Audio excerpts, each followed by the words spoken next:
Good to be with you. I'm Tony DeCopel. The breaking news right now. A Secret Service officer opens fire blocks from the White House after someone raises a gun at the officer. The White House press corps evacuated off the North Lawn as President Trump holds an event inside, and all of it just days after that third assassination attempt. Tonight, what we know about the suspect.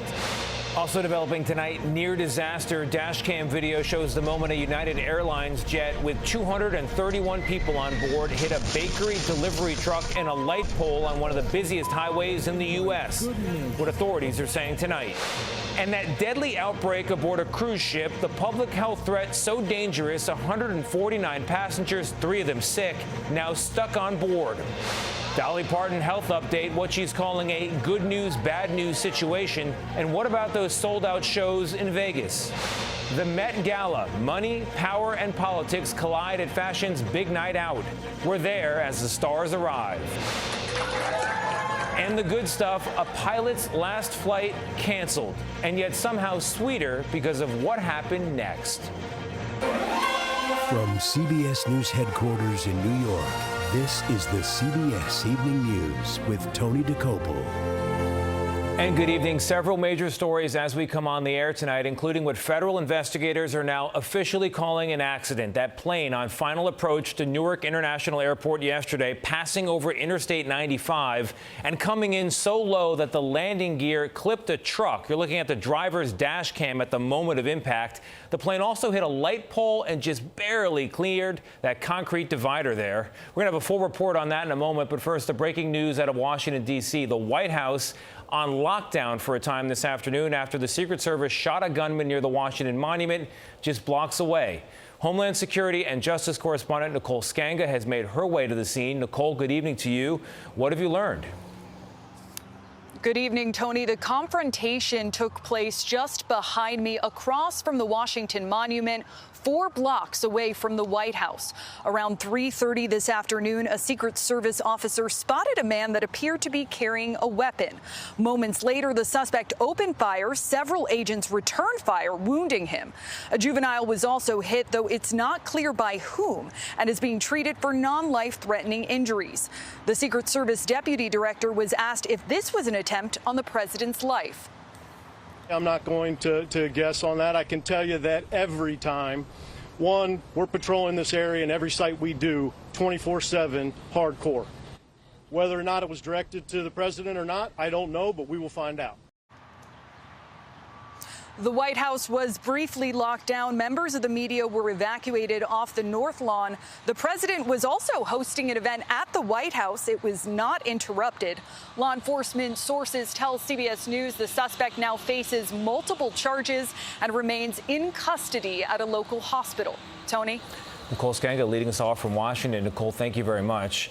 Over the past 2 years, U.S. commercial airlines have collided with a helicopter in flight, a fire truck on the runway, and now a semi-tractor trailer on one of the busiest highways in America. Senior transportation correspondent Chris Van Cleve joins us now. Chris, good evening. This plane came within feet of catastrophe. What happened? Well, Tony, NTSB investigators now say based on damage to the plane, they consider this to be an accident in terms of their investigation. Now, think about this. A tractor trailer is about 13.5 feet tall. The landing gear on a 767, about 6 feet tall. So that puts the body of that airplane only about 20 feet above the pavement. The question now, why was it so low? Dramatic video from Sunday. Truck driver Warren Broadley Jr. was on the New Jersey Turnpike when out of nowhere his tractor trailer is hit by a United Airlines 767 about to land at Newark Airport. Watch again in slow motion. Out of the driver's side window you can see part of the plane, then what appears to be the landing gear. And now this picture has surfaced, appearing to show the moment of impact between the jet with 231 people on board coming from Venice, Italy, and the truck. Police say the plane also struck a light pole, which hit an SUV. Look closely, you can see the bent light pole here. The plane was landing amid gusty winds on the shortest of Newark's 3 runways. Former NTSB Chair Robert Sumwalt. This runway, as a former airline pilot, I would consider this runway to be relatively short. And so I suspect that the pilots wanted to make sure that they were not landing long. But unfortunately, it appears that they got too low too soon. There were no injuries on board the plane. They felt something over the threshold, and there's a hole in the side of the airplane. United has removed the flight crew from duty and is pledging a thorough investigation as the NTSB has launched its own probe. Transportation Secretary Sean Duffy. This is unacceptable. We have really well-trained pilots. This is one. This should never happen in America. Runway 29 butts up to the turnpike, making scenes like this of airliners descending relatively low over passing traffic not an unusual sight. This morning in Fort Lauderdale, days after Spirit Airlines ceased operations, hundreds of its workers gathered outside company headquarters.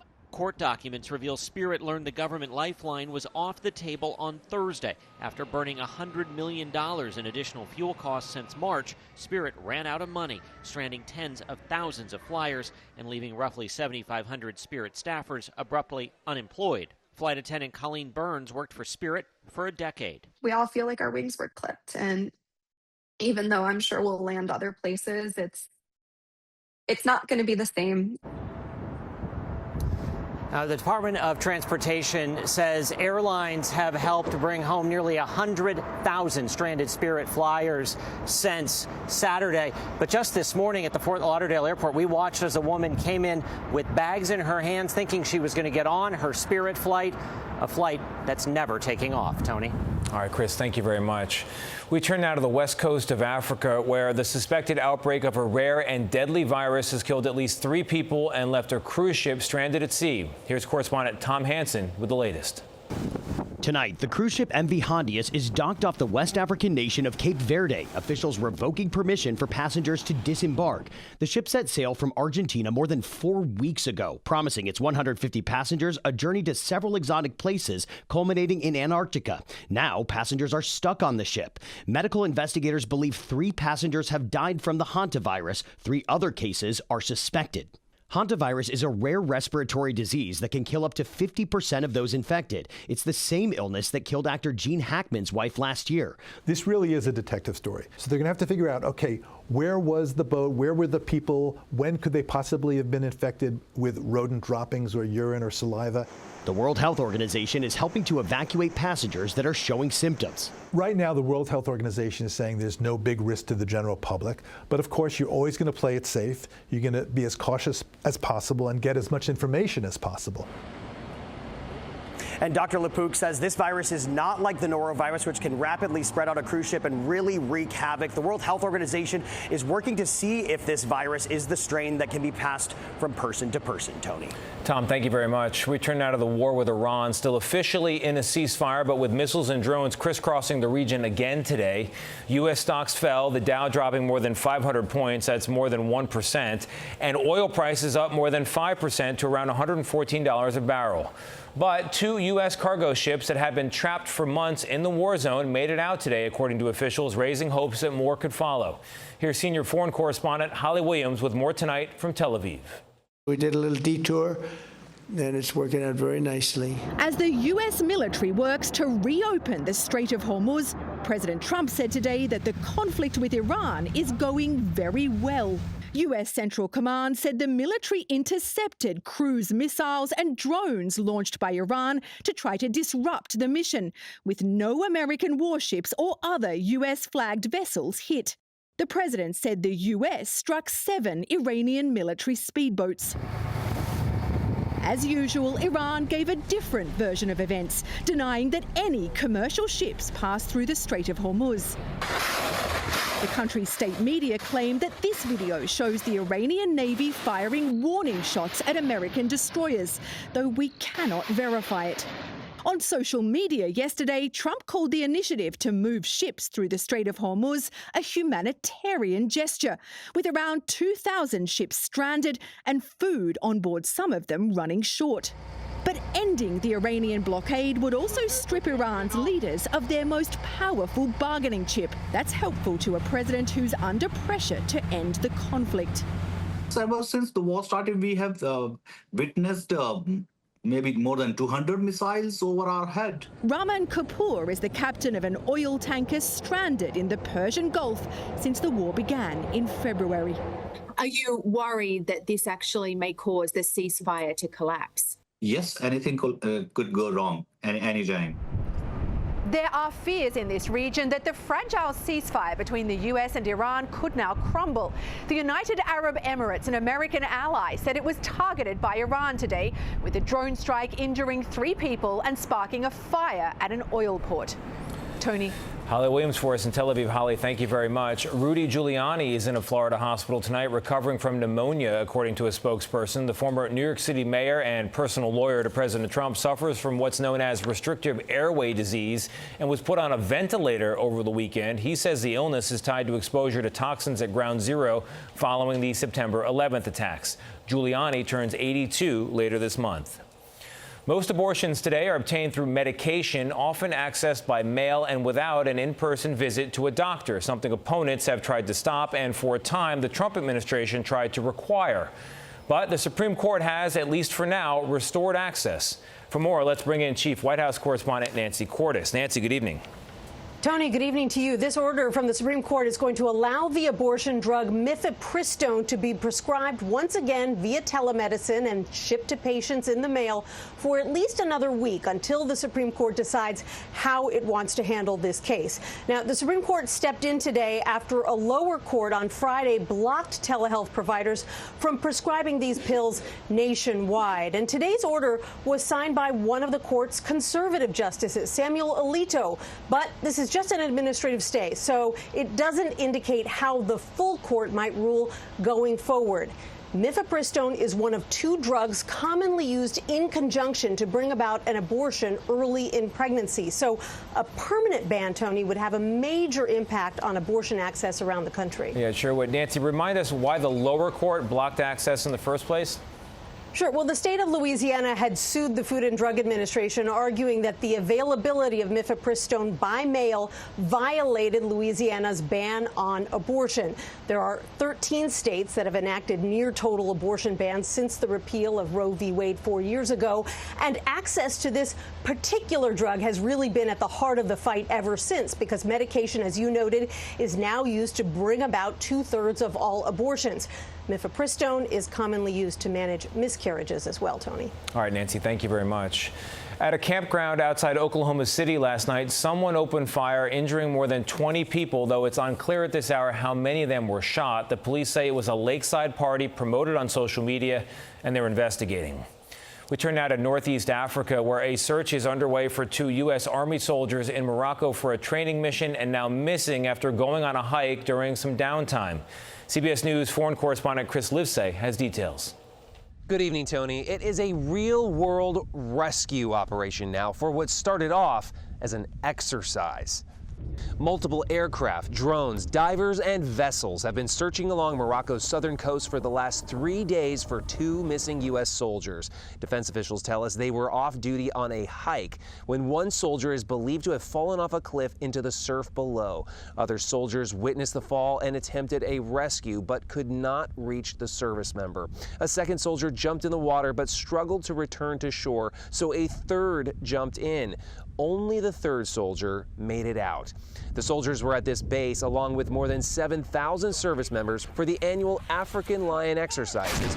We spoke to one of the technology developers. I choose to look around and measure the work we do today as a metric for the number of lives we'll save in the future.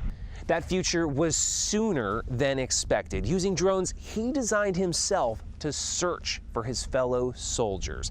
The military says this is still a search and rescue mission. Tony?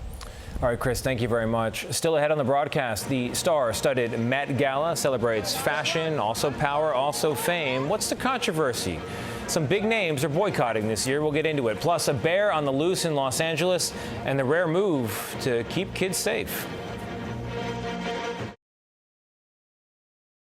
If you can afford a reported $100,000 a ticket and are deemed cool enough to be invited, tonight's a biggie. The annual Met Gala, officially a charity for the museum, unofficially a showy gathering of big names and even bigger money. None more controversial than this year's honorary chairs, Amazon founder Jeff Bezos and his wife Lauren Sanchez Bezos. CBS Morning Saturday co-anchor Adriana Diaz is there and filed this report. Hey, Tony, tonight the Metropolitan Museum of Art is the center of the fashion world, drawing the biggest names from film, fashion, music, art, and tech Hundreds of people are expected to arrive, and we've already seen some high-profile arrivals. Tonight's theme, Costume Art, celebrates the museum's new exhibit opening later this spring. Guests are expected to dress as expressions of art, not just style, each one a walking canvas. I wanted to go for timeless, but also statement and also art. But this year's gala is also facing controversy, particularly around honorary co-chairs Amazon founder Jeff Bezos and his wife, Lauren Sanchez Bezos. Critics cite Amazon's labor practices and are calling for a boycott. Shame on you, Jeff Bezos. Last night, a video featuring Amazon workers angry over the way they're treated was projected on the facade of Bezos' Fifth Avenue apartment. A handful of celebrities have decided to sit out this year's gala. And New York City Mayor Zohran Mamdani is skipping the event, saying he's focused on affordability in one of the country's most expensive cities.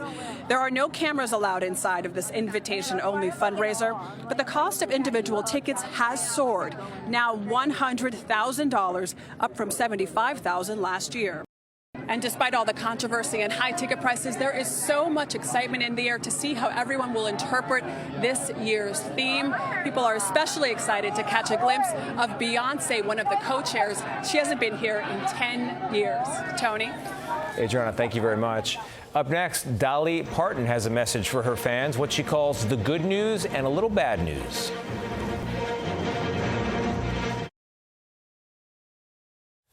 Pop superstar Ed Sheeran bought a piece of his favorite soccer team back in 2024, only to see them lose their way out of the Premier League. They're back now, though. Here's the celebration. White lips, pale face, That's Sheeran with a pint of Guinness in hand, leading the celebration as the players and coach of Ipswich Town sing word for word Sheeran's 2011 mega hit, The A-Team. That is them. Dolly Parton is canceling her upcoming Las Vegas residency, citing health issues and breaking the news as only Dolly Parton can. Just think of me as like an old classic car that once restored can be better than ever. The 80-year-old says she's healing from, among other things, kidney stones, but is improving every day as she works on her new Broadway show, which opens later this year. A lot of us love to get out into nature, less so when nature comes to us, as was the case today in the Los Angeles neighborhood of Pacoima, where a large bear wandered around, roaming through backyards, walking along fences, even hanging out on someone's patio. It prompted a lockdown at an elementary school in the area, but those tranquilizer darts, they work. The bear passed out on a wall after wildlife officials hit it with one this afternoon and carted the bear off, presumably for release back into the wild. Up next, a very special flight for a father and son.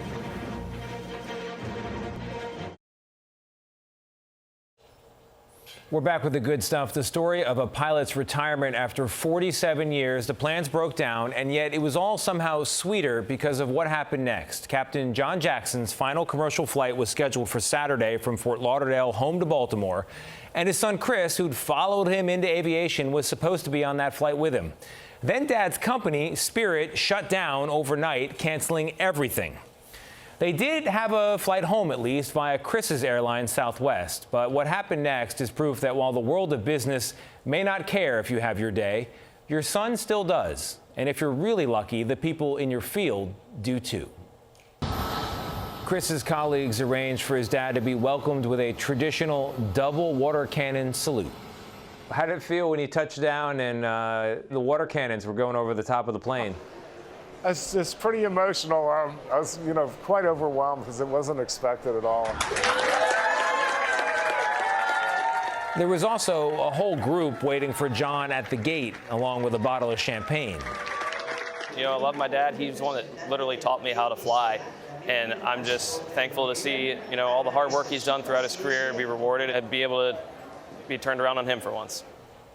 John told us he's proud of his career in aviation, but even prouder of his career as a dad. And now he's a granddad, too. Chris's son is a little over a year old. And yes, they are planning to teach him to fly. That's another day in America. I'm Tony DeCopel. We'll see you right back here tomorrow. Good night.